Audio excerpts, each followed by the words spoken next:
Welcome back to my channel, a crafter named Alexa. I'm Alexa, and today I wanted to crochet because I've been doing a lot of diamond painting, and I wanted to do another craft besides just diamond painting. So I thought I would pull out my son's blanket that I've been working on for quite some time, unfortunately.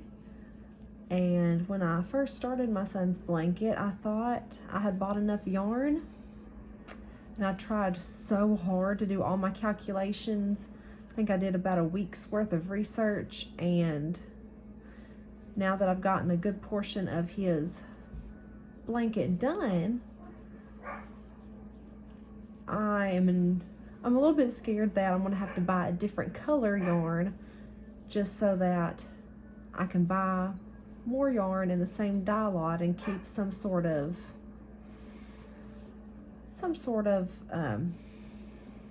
consistency, because I could just buy more of this yarn, but the dye lots will not be correct. I bought 12 skeins when I first did his blanket, and I really thought that was going to be enough. But I believe me and my son have talked, and I think he wanted navy blue if I needed to use more yarn, which will go great with this green color. Green is his favorite color, and at first he wanted this brightish, not quite lime green color, but pretty close to it. And I really want him to keep this as a keepsake to be able to use in his home one day whenever he is grown and out of my house. And so I did try to steer him away from the brighter green, and this was not the green I really wanted him to have, but I thought, you know what, this will definitely go with a lot of decor. Thought it was a nice neutral green color, so we decided on this. And I'm not worried about him changing his color. This has been his favorite color for years. Goodness, it's giving me fits. If y'all know of any better hooks than this, what is this, Susan Bates? I like it, but the yarn keeps sliding off of it. And it would be really nice to have one that the yarn just doesn't completely slide off of it all the time. But the main reason why I wanted to hop on here today and chat was I would like to talk about how I first started crochet. See, I am 30 years old now, and I started crocheting when I was 9. My great granny actually taught me how to crochet when I was 9 years old. I asked her if she would teach me how. I watched her make doilies. I think that was about the only thing that I watched her make, was doilies. And I thought they were beautiful. I thought they were girly looking. She always used white or like a ivory, thin, almost thread-like yarn. I don't know how at her age that she uses teeny tiny needles and that thin yarn to make anything. But bless her heart, that Christmas she got me a container to put all my stuff in, a very cool pair of scissors that folded in on itself, a crochet hook, and some light to light medium blue yarn. I still have the container, it's just buried in storage. But of course, I have no idea if I still have the crochet hook, because I've gotten a lot of crochet hooks since then. I've lost some after all those years, so I do not know if I still have the original hook, but at least I have the original container. And so that is very precious to me. The first thing that she taught me how to do was the chain stitch, and me being 9 years old and was so excited to learn. That's all the excitement I could contain, was learning how to do the chain stitch. And I did that for a couple weeks. I'm so sorry if you can hear my dogs barking. we'll play a game of how many times they interrupt us. Hold on one moment. Sorry about that. My dogs will bark at anything, and my daughter is trying to sleep. So we'll see how long that lasts for. But yeah, she taught me how when I was 9, and sorry, I'm trying to remember where I was. Oh, the chain stitch. I was so excited just to learn that one thing. That's all I did for a few weeks, was just the chain stitch. So I really didn't make anything. I guess I just made snakes or logs. I don't know. But after a little bit, she taught me how to do the single crochet.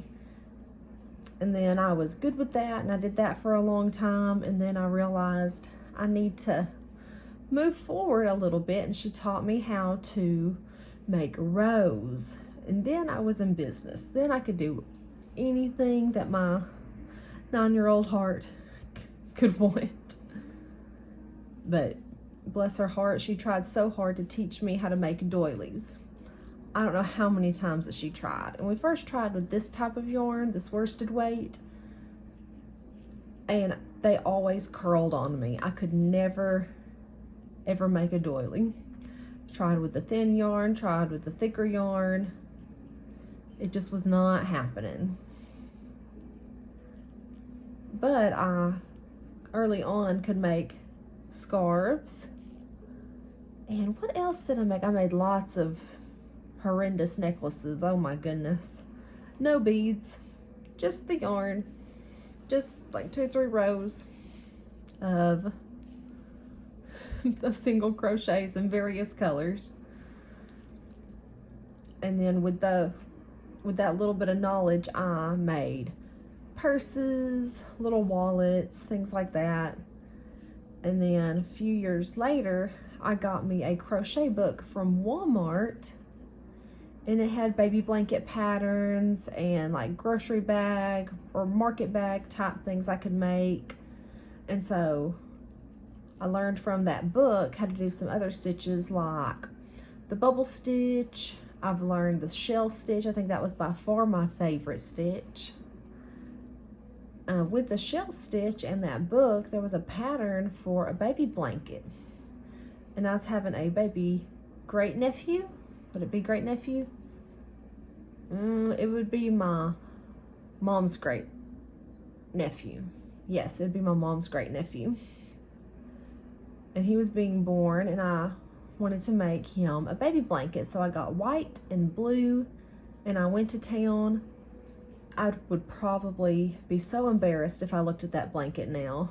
I'm sure there's so many mistakes, but I was so proud of it when I was done. I was probably, how old would I have been? I think I would have been in the 5th or 6th grade. Maybe 7th or 8th grade at the oldest.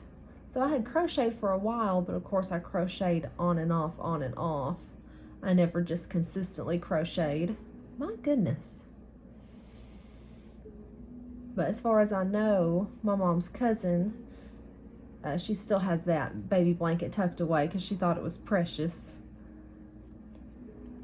And then I made my son, before he was born, I made him a baby blanket, and I was so young, so tired, trying to make ends meet, that I just made him a very, very simple single crochet variegated blanket. But it was soft, squishy yarn, thick yarn, and it ended up beautiful. I was very proud of myself, and I was able to get his blanket done, washed, dried, folded, put away, and it was just waiting on his arrival. And it was one of his favorite blankets that he used. And then fast forward a few years later, I learned how to make hats off of YouTube. And that was a challenge. I did so much research on hats, found a pattern that I liked, and I ended up selling a bunch of things that year for Christmas, which was exciting because I was able to pay for my son's Christmas that year, all from selling hats and scarves. And I believe that was the same year that my great granny, who taught me this beautiful art, how to crochet, I believe that was the same year that she passed away. I know that she would have been so proud to have seen me make all those hats and scarves. Of course, she loved everything that I made. She loved it all. It was so sweet. But she would also tell me if I messed up somewhere, in the sense of if she thought my stitches were too loose or if she thought that they were too tight, because she was trying to teach me, and I appreciate that.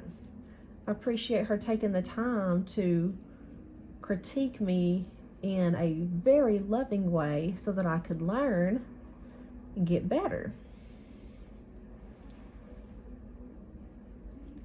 I think her specialty was those doilies. She did do some knitting. And I remember she had a variegated blue vest that she had knitted. But I never saw her knit. I just saw her make those crochet doilies. And I don't remember if she quilted or if her mama quilted. I want to say she probably did some quilting, maybe. My mom would probably remember. But I know when I made all those hats and scarves and was able to pay for my son's Christmas, that was a huge blessing, because that was the only way that I could afford to buy him Christmas that year.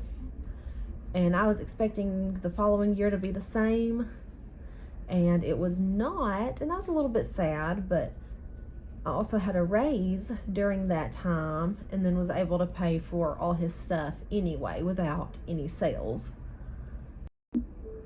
Excuse me, my alarm went off.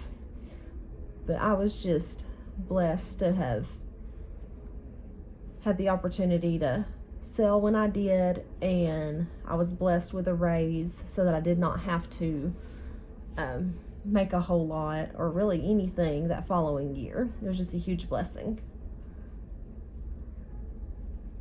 This is why I would like some better hooks, because this thing doesn't stay on right. It's okay. I will make do. This is about all I've had all this time, is just these thin crochet hooks. They've always worked. And a few years ago, I got the squishies from Hobby Lobby.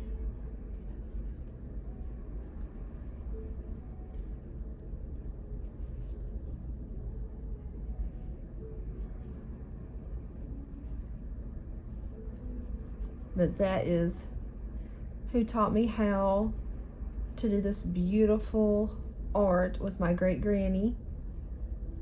And I would love to have shown her everything I've made since she's passed. So I've actually gotten a lot better since then.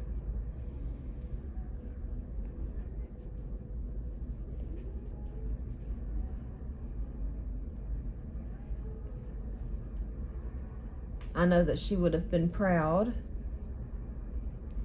and she probably would have looked at me funny with some of the new innovative things that people do for crochet now. I'm sure she would have found these wobbles very interesting.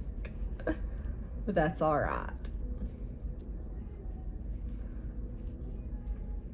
But I've had a fun time making my son his baby blanket, and recently I've made my new baby daughter a blanket, and with hers I did cream, purple, and pink chevron with soft squishy yarn, and I fold it in half and use it as a pallet on the floor.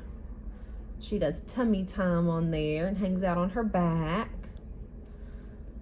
kicks her little legs and everything, getting stronger.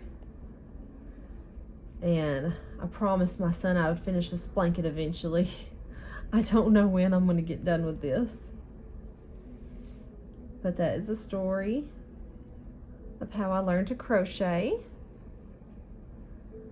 And that's probably all the time that I have today, considering my daughter can wake up at any moment, or the dogs could bark any moment and wake her up. But thank y'all so much for hanging out with me. Let me know down below what y'all would like to see next as far as crochet. If there's any gadgets or a certain stitch that you would like to see.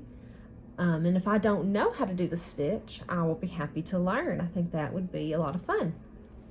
So just let me know down below, and I hope to see y'all again soon. Thank you. Bye.